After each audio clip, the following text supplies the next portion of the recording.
Hay que pensar o hay que empezar por decir que los estudios de casos y controles se parte de una hipótesis. ¿Y qué es una hipótesis? Una hipótesis es una afirmación sobre los parámetros de una o más poblaciones. O sea, que uno puede hacer afirmaciones sobre la media, sobre la desviación estándar, etc.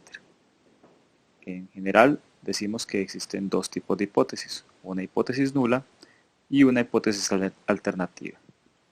Podríamos decir que dos parámetros tienen o no tienen relación entre sí.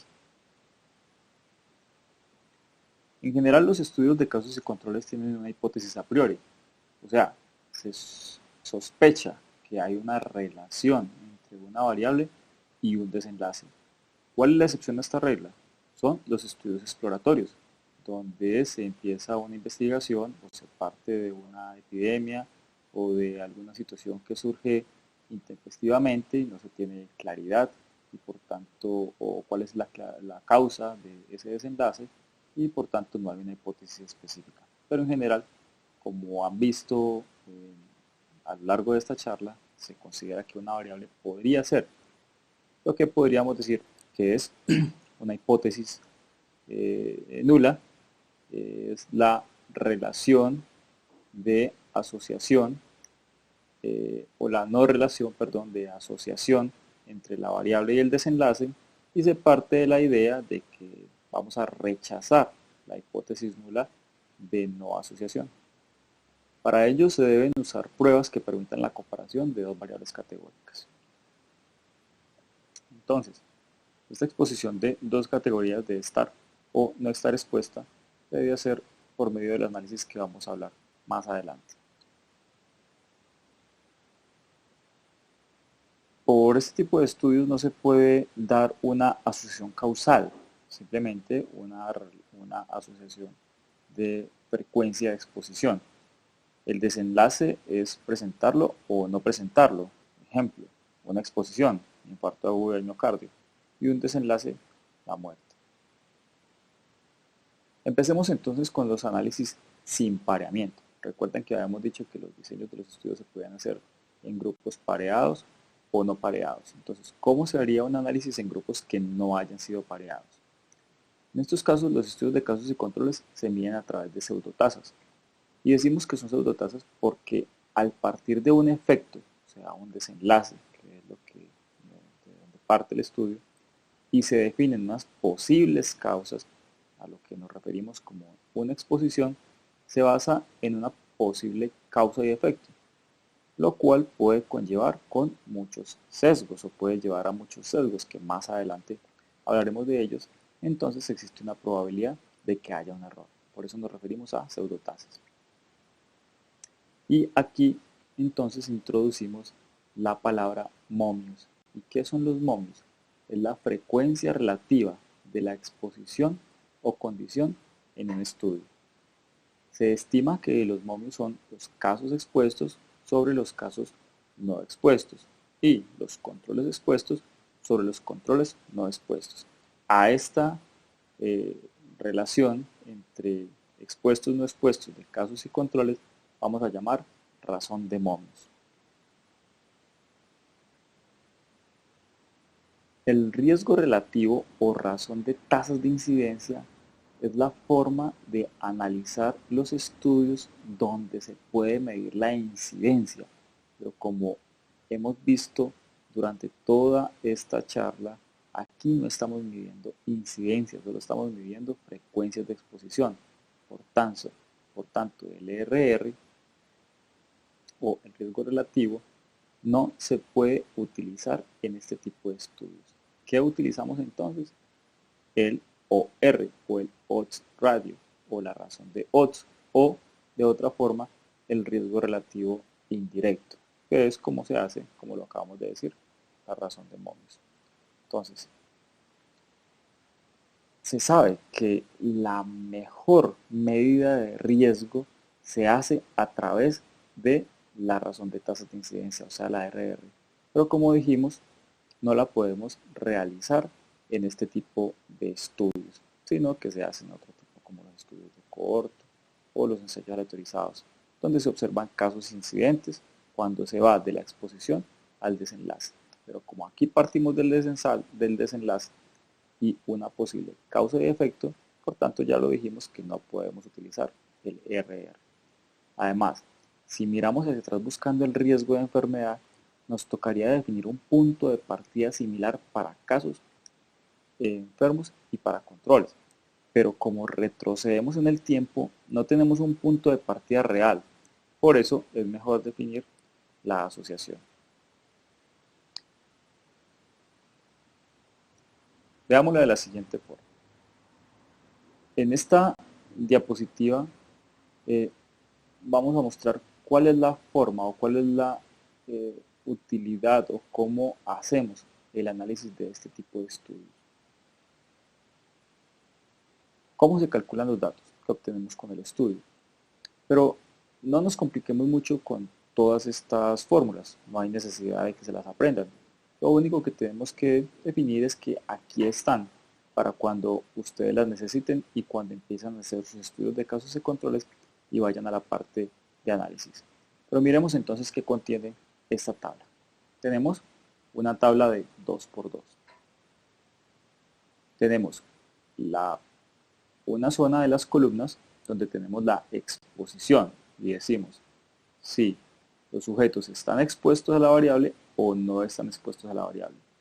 Y en la parte de las filas vamos a tener los casos y los controles. Entonces, ¿cómo definiríamos el grupo A? Son los casos que sí estuvieron expuestos.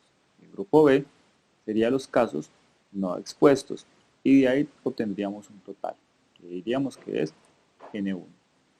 Los controles, que son los C, serían los controles sí expuestos y el D serían los controles no expuestos. Ahí teníamos un total N0. Y sobre la base de las columnas tendríamos un total M1 que son los expuestos y un total M0 que son los no expuestos. ¿Qué podemos obtener de esta tabla de 2×2?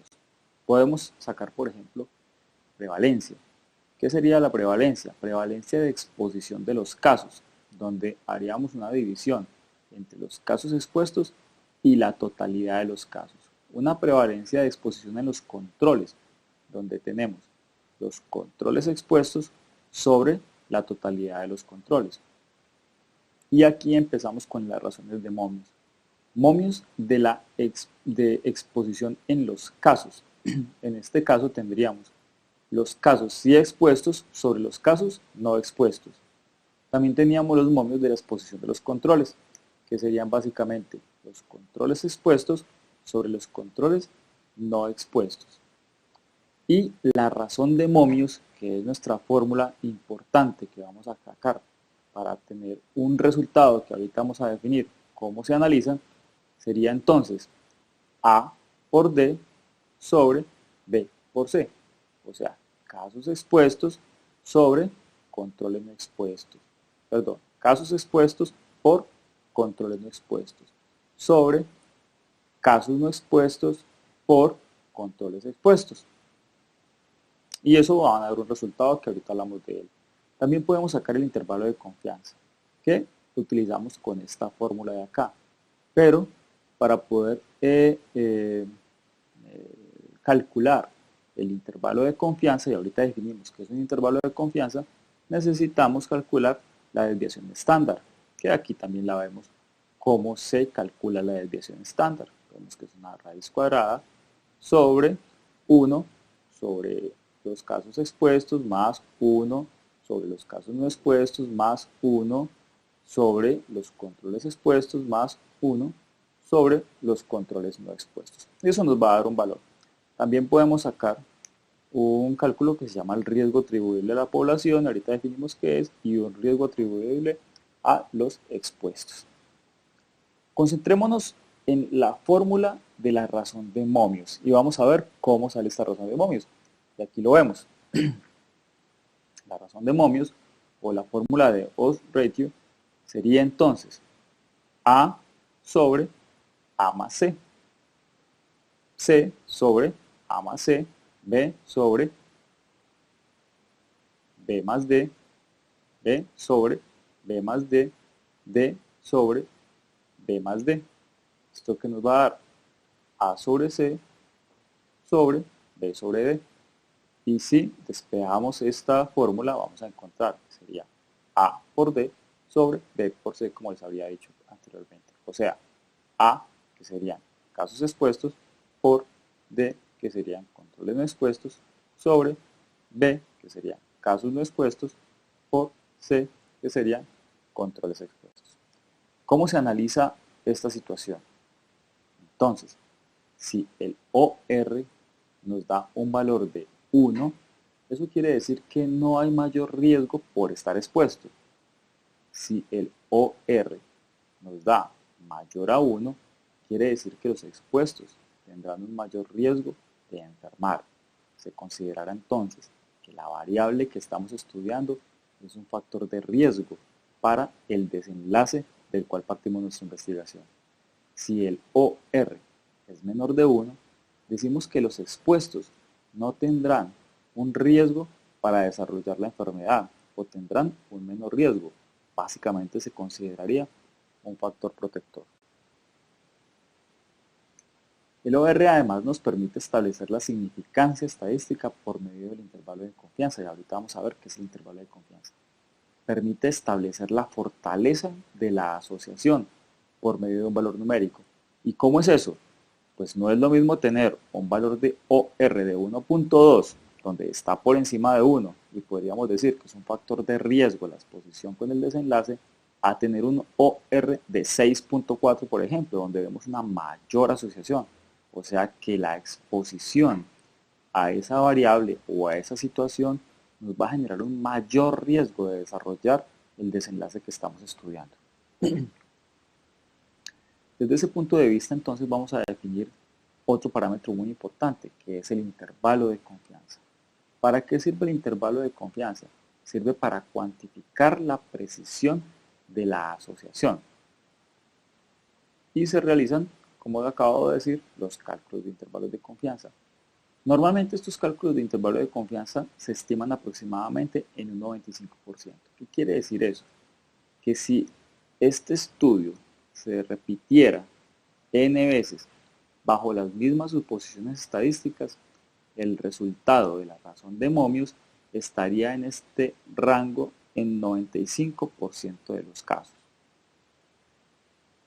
Si la razón de momios está por encima del valor nulo, o sea, el 1, y el intervalo de confianza no abarca este valor nulo, se podría calcular algo que se llama el riesgo atribuible, o sea, la proporción de la enfermedad que se evitaría si se erradicara la exposición.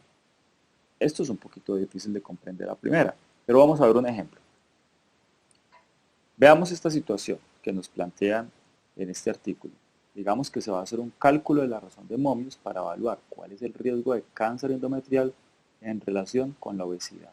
Aquí encontramos nuevamente nuestra tabla de 2×2. ¿Y qué tenemos?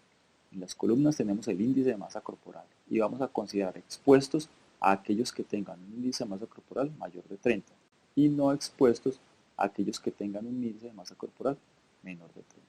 Y vamos a tener un número de casos y un número de controles, como lo podemos ver ahí. 35 expuestos, 49 no expuestos de los casos y 166 controles expuestos, 460 no expuestos para unos totales como los podemos definir en la diapositiva. La obesidad, como lo decimos, vamos a declararlo como un índice de masa corporal por encima de 30. Y nuestra hipótesis es que la obesidad es un factor de riesgo para el cáncer endometrial. El diseño del estudio, decimos que es un grupo con mujeres de edades de mujeres, entre los 22 y los 79 años con un cáncer endometrial y se compara con un grupo de mujeres sin la enfermedad. Todas las mujeres fueron categorizadas con obesidad de acuerdo con el cálculo de índice de masa corporal por encima de 30. ¿Qué resultados vamos a ver? Como lo vimos en la diapositiva anterior. ¿Cuál va a ser la prevalencia de la obesidad en los casos?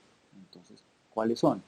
Los casos expuestos, o sea, los pacientes con cáncer endometrial con un índice mayor de masa corporal por encima de 30 sobre la totalidad, o sea, sobre 84. Aquí decimos entonces que son 41% de los casos. ¿Cuál es la prevalencia de los controles? Misma fórmula, y nos da un valor de 0.26, o sea, un 26% de los controles. ¿Cuáles serían los momios del grupo de los casos? En este caso sería los casos expuestos sobre los casos no expuestos, y eso nos da un valor de 0.71. Esos son los momios del grupo de casos. Y los momios del grupo de controles sería 166 sobre 460, o sea, 0.36. La razón de momios, que ya conocemos nuestra fórmula, aquí nos da un valor de 1.98, o sea que a priori podríamos pensar que la razón de momios, por estar por encima de 1, ya nos habla de que la obesidad en sí es un factor de riesgo para desarrollar cáncer endometrial. Ahorita vamos a definir la precisión del estudio con respecto al intervalo de confianza, pero como lo dijimos previamente, para poder declarar el intervalo de confianza del 95%, tenemos que calcular previamente la desviación estándar con los valores que les había dicho anteriormente. Y nos dice este estudio que la desviación estándar es de 0.239. Entonces, si incluimos esa desviación estándar dentro del cálculo del intervalo de confianza, vamos a ver que el intervalo de confianza nos va a dar entre 1.24 y 3.16. Quiere decir eso, que el intervalo de confianza que está entre 1.24 y 3.16 no está abarcando el valor nulo, o sea, el 1. Y eso nos da un poder importante o una significancia estadística importante. Vamos a detallar entonces un poco más este ejemplo. Podemos decir que tenemos una prevalencia del 0.21%, la prevalencia de obesidad en los controles del 49%, la razón de momios de 1.98, un intervalo de confianza entre 1.24 y 3.16. Como dijimos, la razón de momios está por encima de 1, quiere decir que la obesidad genera un riesgo de cáncer endometrial. Y como el intervalo de confianza no abarca el valor nulo, o sea, 1, quiere decir que es estadísticamente significativo. Además, lo que les había dicho previamente que podríamos calcular cuando el intervalo de confianza no abarca el valor nulo, o sea, el 1. Y podemos calcular lo que se llama el riesgo atribuible a la población. En este caso, el riesgo atribuible, como lo vemos en el penúltimo ítem, nos dio 0.21. Quiere decir eso, que el 21% del cáncer endometrial es causado por la obesidad. O dicho de otra forma, si erradicáramos la obesidad, se podría evitar un 21% de los casos de cáncer endometrial en la población. Esto con respecto a el cálculo de análisis de estudio de casos y controles en grupos no pareados. Cuando hacemos el análisis en estudios pareados, ¿sí?, donde estamos tratando de evitar variables de confusión, vamos a hablar de un cambio dentro de este tipo de análisis. Dijimos que cuando creíamos que una variable podría generar una confusión, tales como sexo, edad, etc., lo que hacíamos era que escogíamos los casos y le asignábamos un control pareado, o sea, que se igualara en edad, o que se igualara en sexo, o que se igualara en la variable que nosotros creíamos que podría ser confusa. Entonces, los análisis de esos estudios van a diverger un poco con respecto a la tabla. La tabla sigue teniendo la misma estructura de 2×2, sin embargo cambian algunas condiciones. En este caso vamos a tener parejas en cada recuadro. En el recuadro A vamos a tener casos y controles expuestos. Y en el recuadro D vamos a tener controles y casos no expuestos. Se considera que estas parejas convergentes, o sea, expuestos o no expuestos, no aportan nada a los resultados, mientras que los casos divergentes sí, como son casos expuestos y controles no expuestos, que sería el grupo B, y casos no expuestos con controles expuestos, que sería el grupo C. Por tanto, la razón de momios en estos dos se calcula, y también se calcula el intervalo de confianza. Entonces aquí lo vemos como la razón de momios sería simplemente la relación de B sobre C, o sea, los casos divergentes. Y el intervalo de confianza se daría también solo sobre la raíz cuadrada de 1 sobre B más 1 sobre C.